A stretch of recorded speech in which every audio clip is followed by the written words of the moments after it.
Betting యాప్లకు promotion కేసులో కీలక పరిణామం చోటు చేసుకుంది. పలువురు ప్రముఖులకు ఎన్ఫోర్స్మెంట్ డైరెక్టరేట్ అధికారులు బిగ్ షాక్ ఇచ్చారు.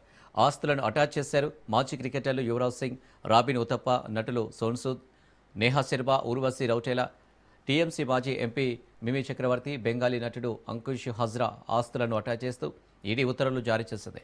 తాజాగా అటాచ్ చేసిన 7.93 కోట్లతో కలిపి ఇప్పటివరకు 19.7 కోట్ల ఆస్తులను అటాచ్ చేశారు.